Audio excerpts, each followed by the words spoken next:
यानंतर योजना केवळ कागदोपत्री उतरायच्या नसतात तर त्या प्रत्यक्षात कार्यान्वित करायच्या असतात आणि त्या कार्यान्वित केल्याशिवाय ज्यांना चैन पडत नाही असे विकसित महाराष्ट्राचे उपक्रमशील नेतृत्व, स्वभाव, नेतृत्व, निर्भयता, कणखरपणा आणि तीव्र सामाजिक जाणीव असलेले महाराष्ट्र राज्याचे कर्तव्याध्यक्ष उपमुख्यमंत्री नामदार श्री देवेंद्रजी फडणवीस साहेब आपणास आमंत्रित करताना एवढंच म्हणेल साहेब, विरोधक कितीही बोलले तरी त्यांना जाणीव आहे की अब हवाएं ही करेंगी रोशनी का फैसला, अब हवाएं ही करेंगी रोशनी का फैसला, जिस दिए में जान होगी वो दिया रह जाएगा, जिस दिए में जान होगी वो दिया रह जाएगा।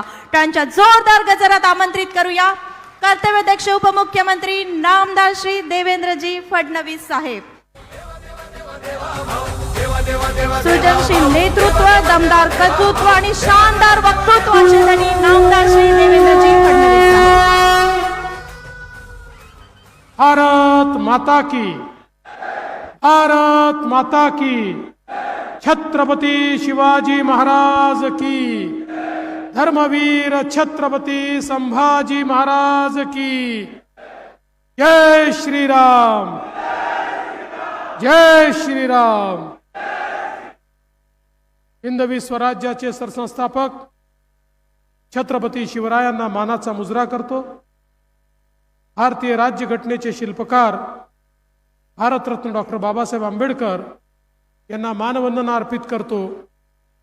आज या ठिकाणी कारंजामध्ये आलो असताना गुरुमाऊलीच्या चरणी नतमस्तक होतो। आई कामाख्या मातेचं नमन करतो। सेवालाल महाराजांच्या चरणी नतमस्तक होतो आणि खऱ्या अर्थानं आज या सभेमध्ये मंचावर उपस्थित असलेल्या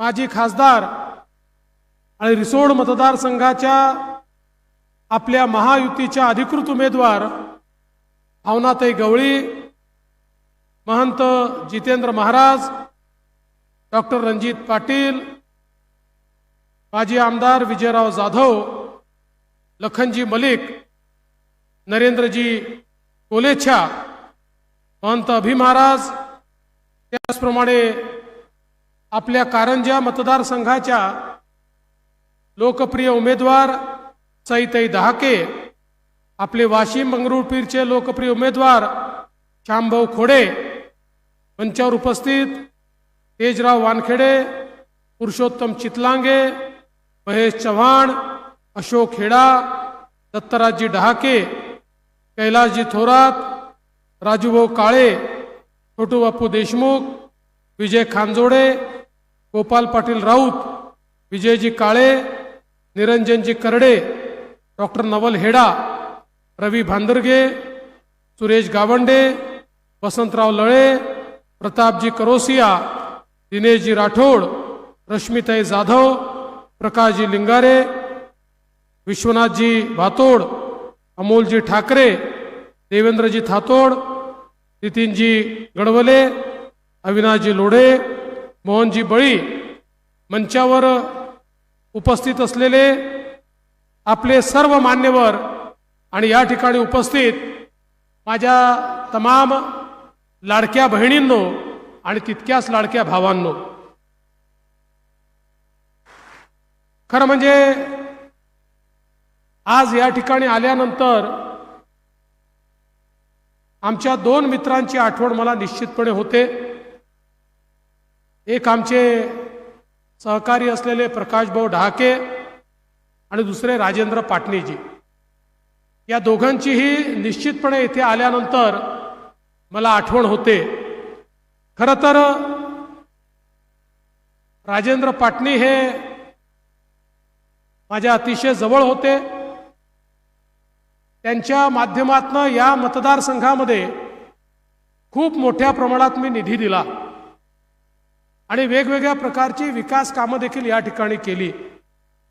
आणि म्हणूनच या विधानसभेच्या वेळी ज्यावेळी राजूभाऊ नव्हते, त्यांचे सुपुत्र गायक यांना मी बोलवून सांगितलं की तुमच्याकडे अजून भरपूर वेळ आहे, तुमचं वय तरुण आहे तुमचा अनुभव अजून कमी आहे, त्यामुळे तुम्ही पक्षामध्ये काम करा. भविष्यात तुमचा निश्चितपणे आम्ही विचार करू.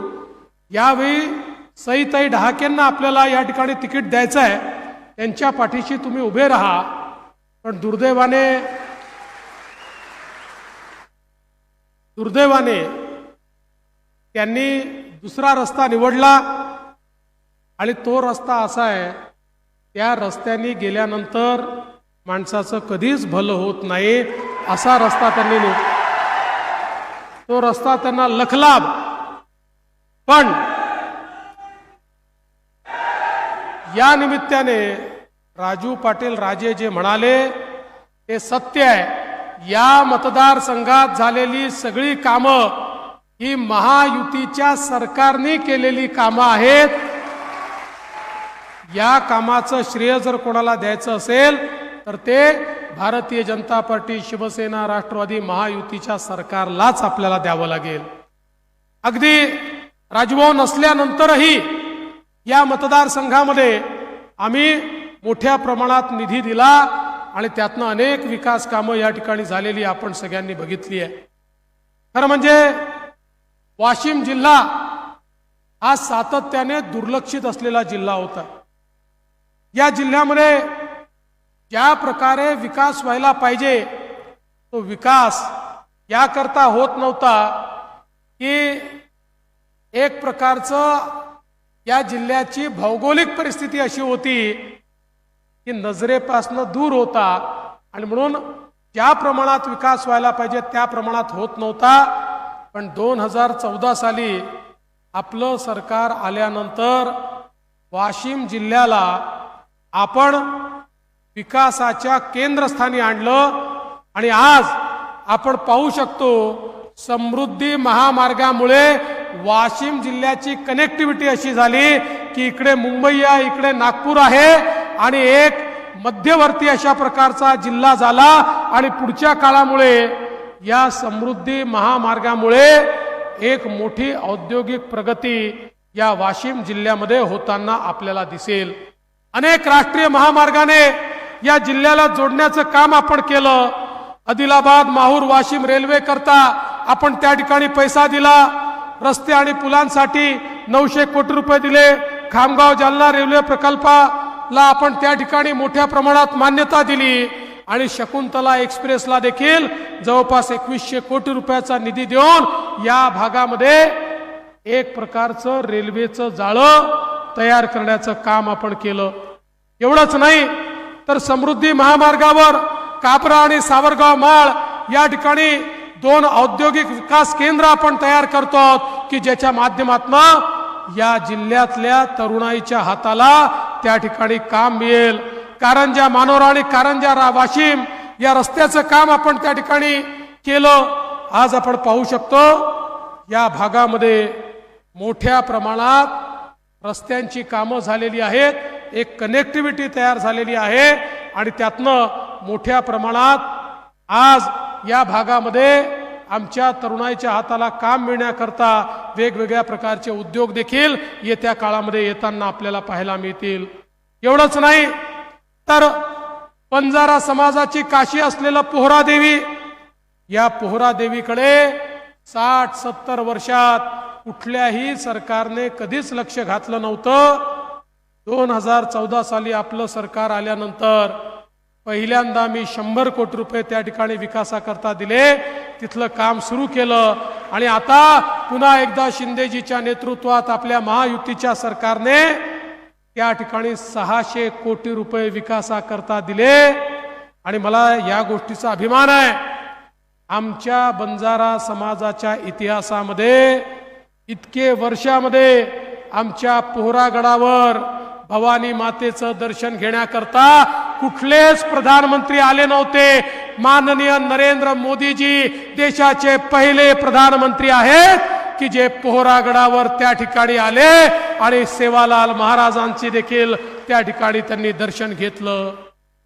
समाजातल्या सगळ्या स्तरातल्या लोकांचा विकास करण्याचा प्रयत्न आपल्या सरकारच्या माध्यमातून सातत्याने आपण केला.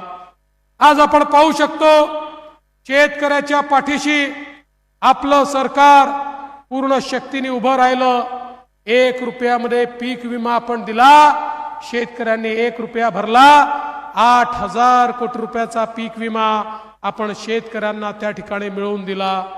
मागच्या काळामध्ये ज्यावेळेस सोयाबीनचे भाव पडले, लोकसभेच्या पूर्वी आम्ही घोषणा केली होती की हमी भावापेक्षा सोयाबीनचे भाव कमी झाले आहेत, काळजी करू नका, आम्ही तुम्हाला भावांतर योजनेच्या अंतर्गत थेट तुमच्या खात्यामध्ये पैसे देऊ. आता आपल्या सरकारने सोयाबीनच्या आणि कापसाच्या शेतकऱ्याच्या खात्यामध्ये 5,000 रुपये हेक्टरी या शेतकऱ्यांच्या खात्यामध्ये मागच्या काळातले पैसे भरले. आणि आता तर आपण निर्णय केला आहे, यापुढे कधीही सोयाबीनचा आणि कापसाचा भाव हमी भावापेक्षा कमी झाला तर त्यामध्ये जेवढं अंतर असेल तेवढे पैसे आपलं महायुतीचं सरकार थेट शेतकऱ्यांच्या खात्यामध्ये टाकणार आहे. कुठेही शेतकऱ्याचं नुकसान आता आपण होऊ देणार नाही. आपण निर्णय केला शेतकऱ्यांना वीज बिल माफ करण्याचा.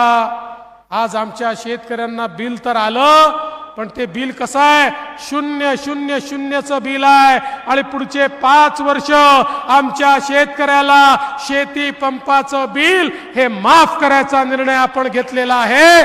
शेतकऱ्यांना शेती पंपाचं बिल भरावं लागणार नाही. यासोबत मागेल त्याला सौर पंप ही योजना आपण आणली. केवळ 10% पैसे भरले की सौर पंप मिळेल. 5 वर्षाकरता त्याचा मेंटेनन्स सरकार करेल. 25 वर्ष 1 पैसा देखील बिल लागणार नाही. अशा प्रकारची योजना आपण आणली आहे. एवढंच नाही, महाराष्ट्रामध्ये सातत्याने आमच्या शेतकऱ्यांची मागणी होती, आम्हाला दिवसा 12 तास वीज मिळाली पाहिजे. रात्रीच्या वेळी शेतीमध्ये साप विंचू असतात, त्रास होतो, दिवसाला 12 तास आम्हाला वीज द्या. महाराष्ट्रात आपण पहिली शेतकऱ्यांकरता डेडिकेटेड शेती वीज वितरण कंपनी काढली. 14,000 मेगावॅटचे प्रोजेक्ट सुरू केले. 18 महिन्यामध्ये हे प्रोजेक्ट कंप्लीट होतील. त्यानंतर आपल्या शेतकऱ्यांना दिवसा 12 तास वीज ही 365 दिवस आपलं सरकार त्या ठिकाणी देणार आणि मोफत वीज देणार. हे आपल्या सरकारनं या ठिकाणी केलंय. आपल्याला माहिती आहे, माननीय मोदीजी किसान सन्मान योजनेच्या अंतर्गत 6,000 रुपये द्यायचे. आपण नमो किसान शेतकरी सन्मान योजना आणली आणि अजून 6,000 रुपये असे 12,000 रुपये वार्षिक शेतकऱ्यांच्या खात्यामध्ये देण्याचा निर्णय केला. आणि आता पुन्हा तुमच्या आशीर्वादानं नवीन सरकार आल्यानंतर 12,000 रुपये नाही, 15,000 रुपये शेतकऱ्यांना देण्याचा निर्णय हा आपल्या सरकारने या ठिकाणी केला आहे. आणि एवढंच नाही, आता तर तुमच्या आशीर्वादानं सरकार आल्यानंतर आमच्या शेतकऱ्यांना पूर्ण कर्जमाफी करण्याचा निर्णय आपण घेतलेला आहे. हे शेतकऱ्यांचं सरकार आहे, शेतकऱ्यांच्या पाठीशी उभं राहणारं सरकार आहे. आज आपण पाहू शकतो समाजातल्या विविध घटकांकरता या सरकारने केलेलं काम आहे. आमच्या बंजारा समाजाकरता आम्ही संत सेवालाल महाराज तांडा वस्ती योजना आणली. प्रत्येक तांड्यापर्यंत मूलभूत सोयी पोहोचवण्याकरता 4,000 कोटी रुपये आपण त्या ठिकाणी दिले. आमच्या आदिवासी समाजाकरता बिरसा मुंडा योजना आणली, त्यांच्यापर्यंत विकास पोहोचवण्याचा प्रयत्न केला. आमच्या अनुसूचित जातीकरता तरुणांना हाताला काम मिळालं पाहिजे म्हणून त्या ठिकाणी वेगवेगळ्या योजना आणल्या. आमच्या ओबीसी समाजाकरता 52 हॉस्टेल आपण तयार केले. त्या हॉस्टेलमध्ये आमच्या मुलींना त्या ठिकाणी राहण्याची जागा दिली. आणि यासोबत त्या ठिकाणी महाज्योतीची निर्मिती करून त्या माध्यमातून आपले ओबीसीचे, आपले भटके विमुक्तांचे, आपले बंजारा समाजाचे, आपले धनगर समाजाचे आपले सगळे मुलं हे खऱ्या अर्थानं UPSC MPSC पास झाले पाहिजे, त्यांच्या हाताला काम मिळालं पाहिजे, याकरता सगळी तजवीज आपण त्या माध्यमातून या ठिकाणी केली. आमच्या मातंग समाजाकरता आरटीची निर्मिती केली. आपण आपल्या भटक्या विमुक्तांकरता मनआरटीची निर्मिती केली. समाजातला एकही घटक असा नाही की ज्या घटकाचा विचार आपल्या सरकारने केला नाही. खरं म्हणजे आपल्या देशाचे प्रधानमंत्री माननीय नरेंद्र मोदीजी हे सातत्याने सांगतात, विकसित भारत जर तयार करायचा असेल तर भारताच्या सामाजिक आर्थिक व्यवस्थेचा केंद्रबिंदू महिलांना केलं पाहिजे, आमच्या मातृशक्तीला, आमच्या माता भगिनींना केलं पाहिजे. आणि म्हणून मोदीजींनी बेटी बचाओ बेटी पढाओ पासनं लखपती दीदी पर्यंतचे कार्यक्रम आखले. आज लखपती दीदीच्या माध्यमातनं आमच्या सर्वसामान्य घरच्या महिलांना रोजगार मिळतोय. ज्यांचं उत्पन्न वर्षाला लाखाच्या वर गेलाय त्यांना आपण लखपती दीदी म्हणतो. महाराष्ट्रामध्ये 11 लाख लखपती दीदी तयार झाल्या. पुढच्या काळात 25 लाख लखपती दीदी आपण तयार करणार आहोत. 1 कोटी आमच्या माता भगिनींना लखपती दीदी करायचं, अशा प्रकारचा आपला संकल्प आहे. आणि मोदीजींच्या आशीर्वादाने या महाराष्ट्रामध्ये आपले मुख्यमंत्री एकनाथराव शिंदेजींच्या नेतृत्वात आम्ही महिला केंद्रित अशा अनेक योजना आणल्या, ज्यामध्ये आपल्याला कल्पना आहे. लेक लाडकी सारखी योजना आणली. लेक लाडकी योजनेमध्ये आपल्या घरी कन्या रत्न जर जन्माला आलं तर तिच्या जन्माचं स्वागत झालं पाहिजे. म्हणून ज्या घरी मुलगी जन्माला येईल, जन्माला आली की 5,000 रुपये, पहिल्या वर्गात गेली की 5,000 रुपये, चौथ्या वर्गात गेली की 5,000 रुपये, 7व्या वर्गात गेली की 7,000 रुपये, 11व्या वर्गात गेली की 7,000 रुपये, 18 वर्षाची झाली की 75,000 रुपये, असे 1 लाख रुपये त्या घराला देण्याचा निर्णय हा आपल्या सरकारने लेक लाडकीच्या माध्यमातून घेतला. एवढंच नाही, आमच्या मुलींना उच्च शिक्षण घेता आलं पाहिजे म्हणून आपण मुलींकरता उच्च शिक्षण मोफत केलं. खाजगी महाविद्यालयांमध्ये 2 लाख 4 लाख जी काही फी असेल ती राज्य सरकारने भरण्याचा निर्णय घेतला. खरं म्हणजे आपल्या समाजातली स्थिती अशी होती, आपल्या मध्यमवर्गीयाच्या गरिबाच्या घरामध्ये एक मुलगा आणि एक मुलगी असेल तर आईबाप म्हणायचे एकाला शिकवण्याची आमची ऐपत आहे, त्यामुळे आम्ही मुलाला शिकवतो, मुलीला सांगायचे तू बाई घरी बस, तुझं लग्नच करून द्यायचंय. अतिशय हुशार असलेली आमची मुलगी दुर्दैवाने पैशाअभावी शिकू शकायची नाही. आम्ही आईबापांना सांगितलं, तुमच्याकडे शिकवण्याकरता पैसे नसतील तर चिंता करू नका, मुलीचे मामा मंत्रालयात बसले आहेत, ते मामा मुलीच्या शिक्षणाचा खर्च करतील.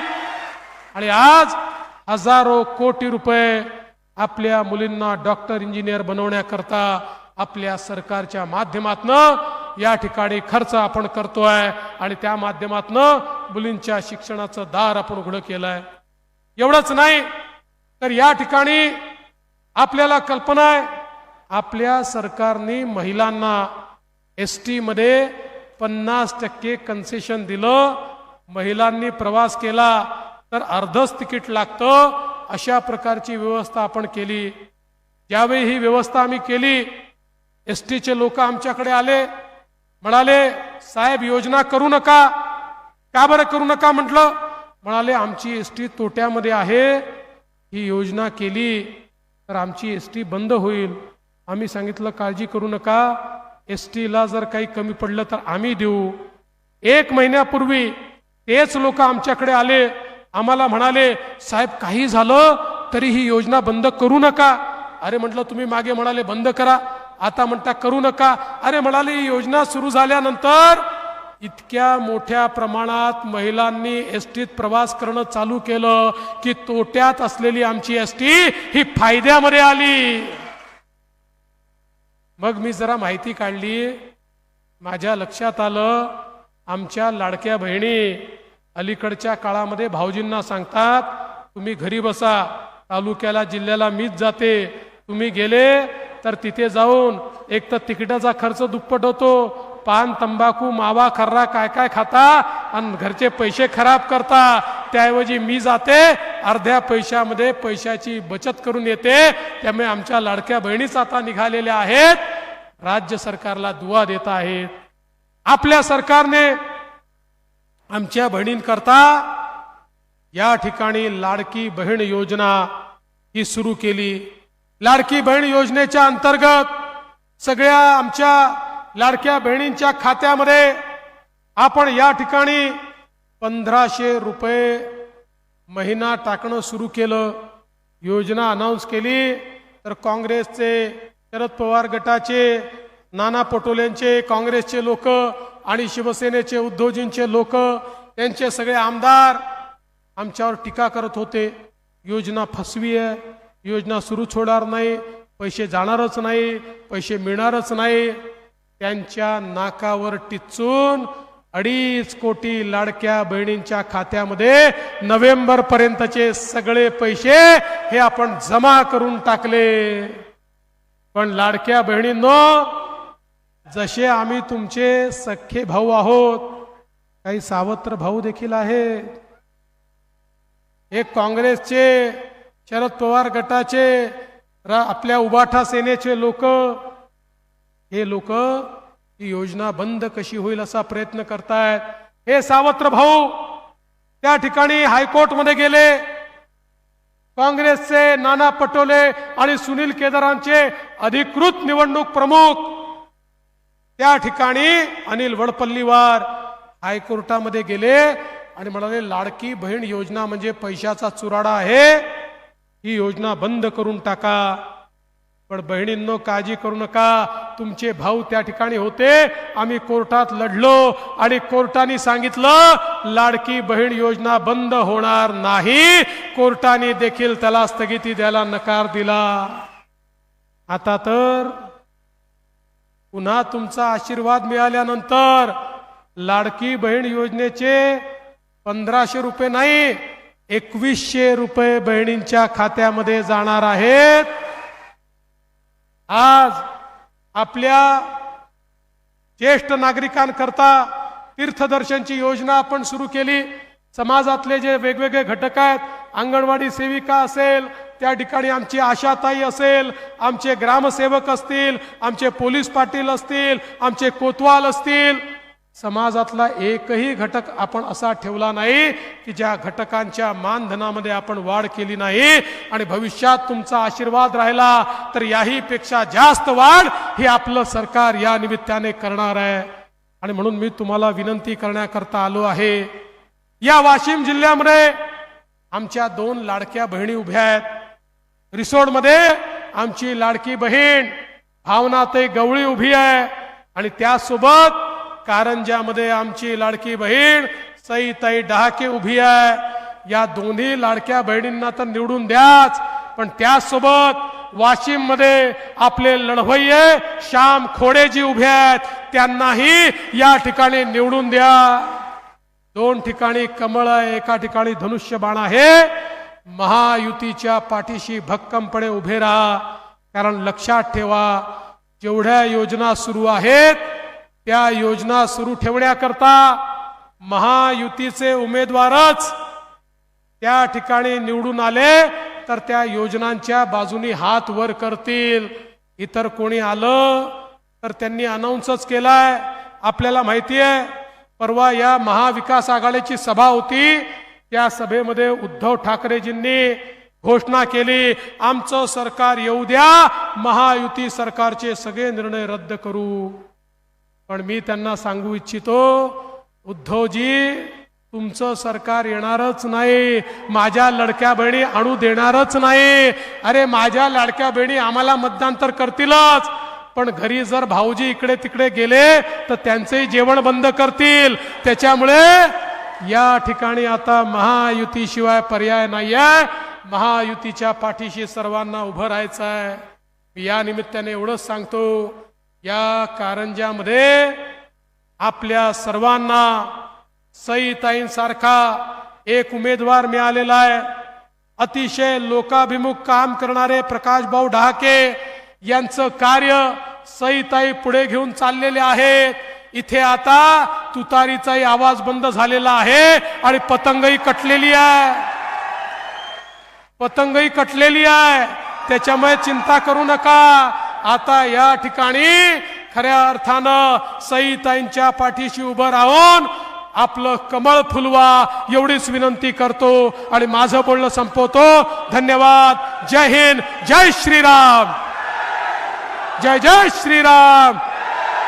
जय जय श्रीराम.